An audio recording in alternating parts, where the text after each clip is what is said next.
Assalamualaikum warahmatullahi wabarakatuh. Halo, bagaimana kabarnya? Semoga kalian dalam keadaan baik-baik ya.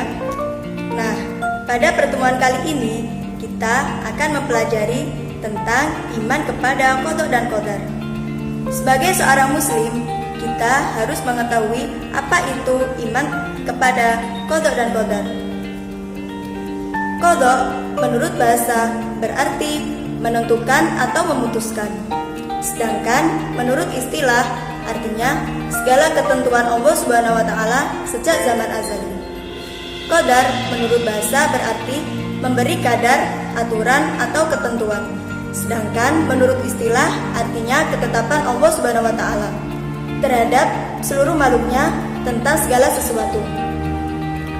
Qada dan qadar biasa disebut satu kata, yakni takdir. Bagi manusia dan makhluk lain ada pandangan takdir baik dan buruk, tetapi dalam pandangan Allah Subhanahu wa taala semua takdir itu baik karena keburukan tidak dinisbatkan kepada Allah Subhanahu wa taala.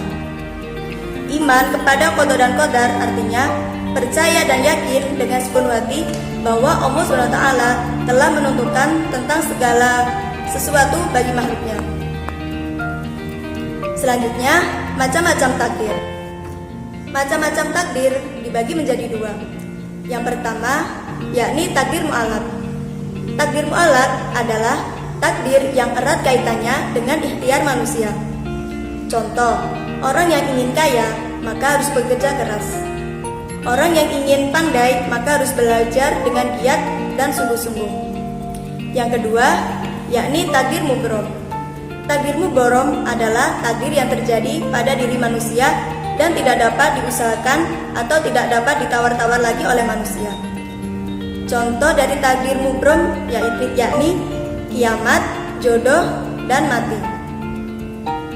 Selanjutnya, beriman kepada qada dan qadar selalu terkait dengan 4 hal yang selalu berhubungan dan tidak terpisahkan.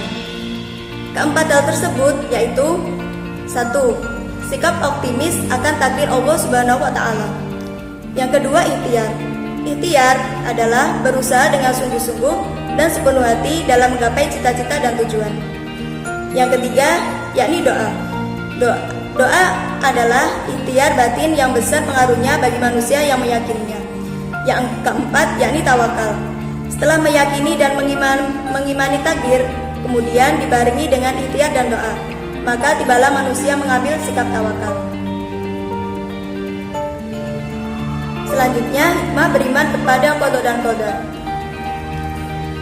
Hikmah beriman kepada qada dan qadar yang pertama, yakni semakin meyakini bahwa segala sesuatu yang terjadi di alam ini tidak lepas dari sunatullah. Yang kedua, semakin termotivasi untuk senantiasa berikhtiar atau berusaha lebih giat lagi dalam mengejar cita-citanya. Yang ketiga, yaitu meningkatkan keyakinan akan pentingnya peran doa bagi keberhasilan sebuah usaha. Yang keempat, yakni meningkatkan optimisme dalam menatap masa depan dengan ikhtiar dan yang sungguh-sungguh. Yang kelima, meningkatkan kekebalan jiwa dalam menghadapi segala rintangan dalam usaha sehingga tidak putus asa ketika mengalami kegagalan. Yang terakhir, yakni menyadarkan manusia bahwa dalam kehidupan ini dibatasi oleh peraturan Allah Subhanahu wa taala yang tujuannya untuk kebaikan manusia itu sendiri.